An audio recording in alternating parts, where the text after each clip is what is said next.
Albert Einstein once said, everybody's a genius, but if you judge a fish by its ability to climb a tree, it will live its whole life believing that it is stupid. Ladies and gentlemen of the jury, today on trial we have modern day schooling. Glad you could come. Not only does he make fish climb trees, but also makes them climb down and do a 10-mile run. Tell me, school, are you proud of the things you've done?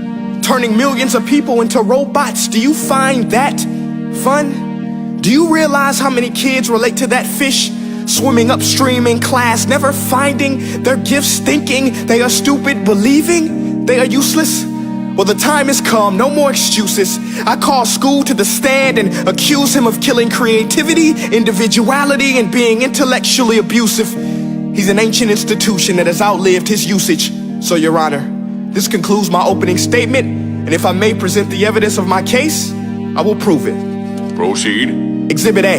Here's a modern day phone. Recognize it? Here's a phone from 150 years ago. Big difference, right? Stay with me. Here's a car from today, and here's a car from 150 years ago. Big difference, right? Well, get this. Here's a classroom of today, and here's a class we used 150 years ago. Now, ain't that a shame? In literally more than a century, nothing has changed. Yet you claim to prepare students for the future?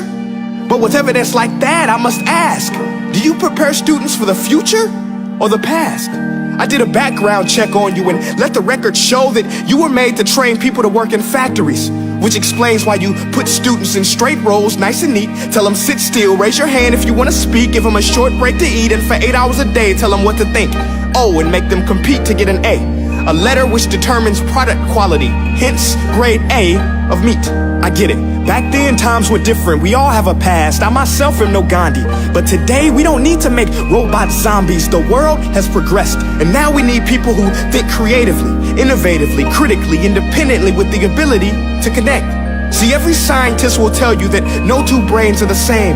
And every parent with 2 or more children will confirm that claim.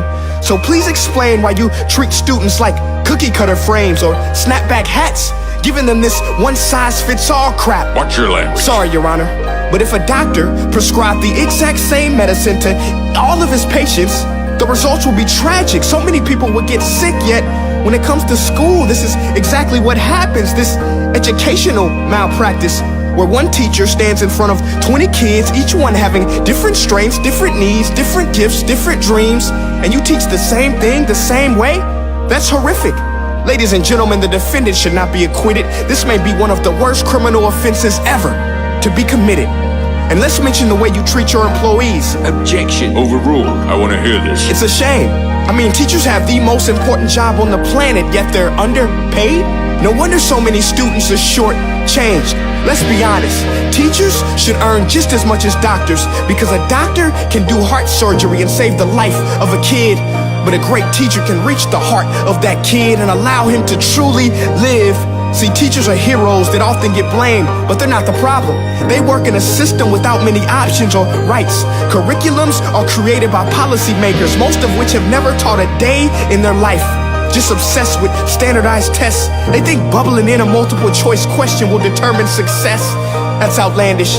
In fact, these tests are too cruel to be used and should be abandoned, but don't take my word for it. Take Frederick J. Kelly, the man who invented standardized testing, who said, and I quote, "These tests are too cruel to be used and should be abandoned." Ladies and gentlemen of the jury, if we continue down this road, the results will be lethal.